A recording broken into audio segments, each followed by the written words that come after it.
તો ભાવનગર શહેરની જીવાદોરી સમાન બોર તળાવ ઓવરફ્લો થયું। બોર તળાવના 7 દરવાજા પરથી પાણી વહેતું થયું છે। બોર તળાવ ઓવરફ્લો થવાની સ્થાનિકો રાહ જોઈ રહ્યા હતા। ઉપરવાસમાં પડેલા ભારે વરસાદના કારણે તળાવ સંપૂર્ણ ભરાયું। હાલ દરવાજા પરથી પાણી વહેતું થયું છે તો 43 ફૂટની સપાટી પર બોર તળાવ ઓવરફ્લો થાય છે।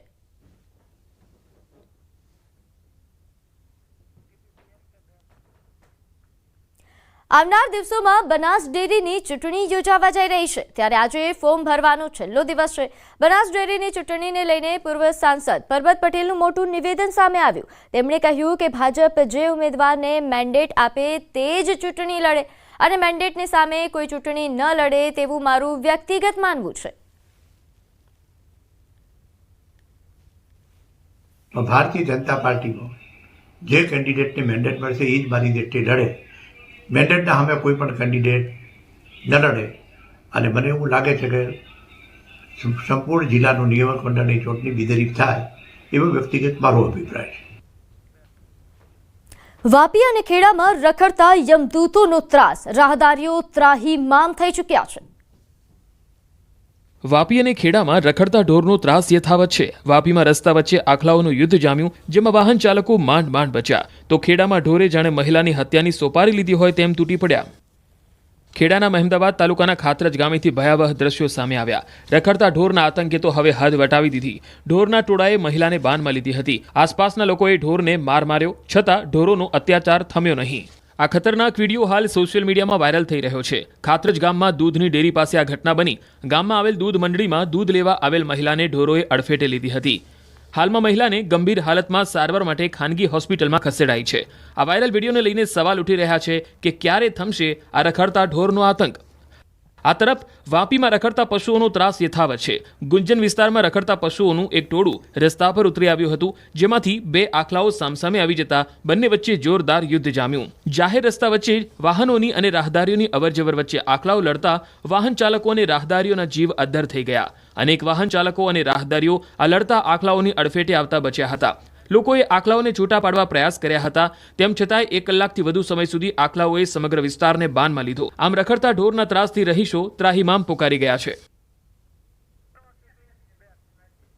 તો મધ્યપ્રદેશમાં ગરબાનો અભ્યાસ કરી રહેલી એક મહિલાનું અપહરણ, યુવકે બંદૂક કાઢતા અફરાતફરી।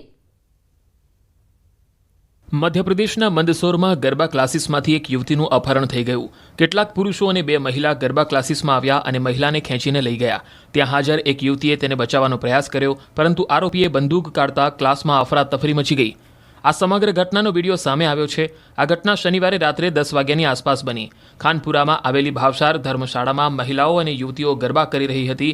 4 યુવકો અને 2 યુવતીઓ આવી પહોંચ્યા અને ગરબા કરી રહેલ મહિલાને પકડી લીધી। તેમણે તેને લઈ જવાનો પ્રયાસ કર્યો। ત્યાં હાજર બધા ડરીને ભાગી ગયા। ફક્ત એક યુવતી તેને બચાવવા આગળ આવી, પરંતુ આરોપી મહિલાઓએ તેને ધક્કો મારીને હુમલો કર્યો। બાદમાં પોલીસને જાણ થતાં નાકાબંધી ગોઠવી અને ચેકિંગ દરમિયાન મહિલા મળી આવી।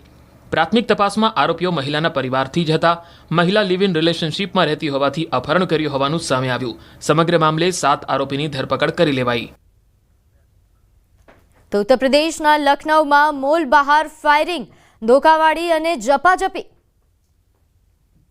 લખનૌના પ્લાસિયો મોલમાં એક યુવકને બાઉન્સર પર ફાયરિંગ કરવું ભારે પડી ગયું। પહેલા યુવકે ફાયરિંગ કર્યું, ત્યારબાદ મામલો એટલો ઉગ્ર બન્યો કે બાઉન્સરની ટીમે યુવકને ધોકે ધોઈ નાખ્યો। દાવો છે કે પાર્કિંગના ટોકનને લઈને બબાલ થઈ હતી, જે બાદ એક યુવકે પોતાના મિત્રને લાયસન્સવાળી બંદૂકમાંથી ફાયરિંગ કરી દીધું। જોકે ત્યારબાદ જે થયું તે અકલ્પનીય હતું। કેટલાક લોકોએ યુવકને કારમાંથી બહાર કાઢતા પહેલા લાકડીઓથી પ્રહાર કર્યો, કારમાં તોડફોડ કરી।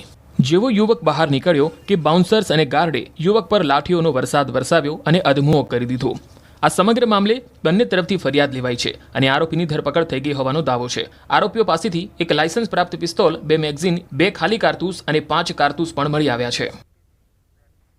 તો પાટણમાં ખુલ્લી ગટરમાં પડી જતા મહિલાના મોતના દાવા અંગે મામલે મોટો ખુલાસો, પરિવાર પૈસાની લાલચમાં ખોટું બોલ્યો। પાટણના રાધનપુરમાં ખુલ્લી ગટરમાં પડી જવાથી મહિલાના મોત મામલે મોટો ખુલાસો થયો છે। તપાસમાં સામે આવ્યું છે કે મહિલાનું મોત ખુલ્લી ગટરમાં પડી જવાના કારણે નહીં, પરંતુ અકસ્માતમાં થયું છે। સીસીટીવીએ દૂધનું દૂધ પાણીનું પાણી કરી દીધું છે। આ અંગે પાટણ પોલીસે આમ આદમી પાર્ટી અને કોંગ્રેસના કાર્યકર્તાઓ સામે આક્ષેપ કર્યા. પોલીસનું કહેવું છે કે રિક્ષા ચાલકની ટક્કરથી રસ્તે ચાલતી મહિલા નીચે પટકાય છે અને તેને માથામાં ઈજા થાય છે. જે બાદ રિક્ષા ચાલક મહિલાને તેની જ રિક્ષામાં લઈ જઈને હોસ્પિટલ ખસેડે છે, જ્યાં તબીબોને કહે છે કે આ મહિલા ખુલ્લી ગટરમાં પડી ગઈ હતી. આ બનાવ બાદ મૃતકના સગાઓને આમ આદમી પાર્ટી અને કોંગ્રેસના કાર્યકર્તાઓએ ગેરમાર્ગે દોરવાનો પ્રયાસ કર્યો હોવાનો દાવો છે. દાવો એવો છે કે આપ અને કોંગ્રેસના કાર્યકર્તાઓએ મૃતકના પરિવારજનોને કહ્યું હતું કે જો તમે તંત્રની બેદરકારીથી મોત થયું હોવાનું કહેશો તો સરકારી સહાય મળશે. આમ આદમી પાર્ટીના ગણપતભાઈ જોશીએ જણાવ્યું કે સોશિયલ મીડિયામાં તમે એવી માહિતી આપો કે તમારા મમ્મી ગટરમાં પડી જવાથી મોત થયું છે, જેથી કરીને તમને સરકાર તરફથી સહાય મળશે. તેથી લાલચમાં આવી સગાઓએ પણ સોશિયલ મીડિયામાં મોતનું કારણ તંત્રની બેદરકારી હોવાનું જણાવ્યું. હવે પોલીસે તટસ્થ તપાસ કરતા આખો મામલો બહાર આવ્યો છે. આ કેસમાં પોલીસે રિક્ષા ચાલક સામે ગુનો નોંધી અટકાયત કરી લીધી છે. તો સુરતમાં કેમિકલ માફિયાઓ બેફામ. શેરીઓમાં લાલ પાણી બાદ હવે બ્લુ પાણી પણ વહેતું થયું. સુરતની શેરીઓમાં હાલ કંઈક આવું જ પાણી વહી રહ્યું છે. કોઈ જગ્યાએ લાલ પાણી તો કોઈ જગ્યાએ બ્લુ. दावो છે કે આ જ પાણી લોકોના ઘર સુધી પહોંચી રહ્યું છે. समस्या तो मच्छर होता है, आपको कारीगर लोग परेशान होते हैं. मच्छर होता है, डेंगू होता है, मलेरिया होता है, पीने का पानी होता है उसके अंदर भी जाता है. क्या पीने का पानी कलर मिक्सर होता है. સુરતમાં કેમિકલ માફિયા બેફામ બન્યા છે. ઉધના અને બેસ્તાન બાદ લિંબાયત વિસ્તારમાં પણ સમસ્યા સામે આવી. ગોવિંદનગરમાં ડ્રેનેજ લાઇનમાંથી ભૂરા અને લાલ રંગનું કેમિકલયુક્ત પાણી બહાર આવી રહ્યું છે. સ્થાનિકોની ફરિયાદ છે કે પીવાના પાણી પણ કેમિકલયુક્ત રંગીન આવે છે. ये गोविंद नगर का विस्तार है. ये इंडस्ट्री खाते लाइन का एरिया है. यहाँ पे आप देख सकते हो पूरा ब्लैक कलर का पानी जो है गटर लाइन में से सब बाहर बह रहा है. તસવીરોમાં સ્પષ્ટ દેખાય છે કે ડ્રેનેજ લાઇનમાંથી કેમિકલ પાણી જાહેરમાં છોડાઈ રહ્યું છે. કેમિકલયુક્ત પાણી વચ્ચે લોકો ચાલવા મજબૂર બન્યા છે.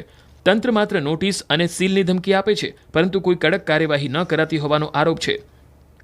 સુરતના ઉધના બેસ્તાનમાં ફરી એકવાર કેમિકલ માફિયા બેફામ જોવા મળ્યા. વરસાદી પાણી સાથે ડ્રેનેજ લાઇનમાંથી લાલ, ગુલાબી અને હવે ભૂરા રંગનું કેમિકલયુક્ત પાણી બહાર આવતા સ્થાનિકોમાં ભારે રોષ જોવા મળ્યો. સ્થાનિકો ઝેરી પાણીમાંથી પસાર થવા મજબૂર બન્યા. બીજી તરફ એસએમસી અને જીપીસીબી જેવી સંસ્થાઓ ઘોર નિંદ્રામાં લાગી રહી છે. વારંવાર રજૂઆત કરવા છતાં કોઈ પગલાં લેવામાં ન આવ્યા હોવાનો દાવો છે. હાલ સમય થયો છે એક નાનકડા વિરામનો.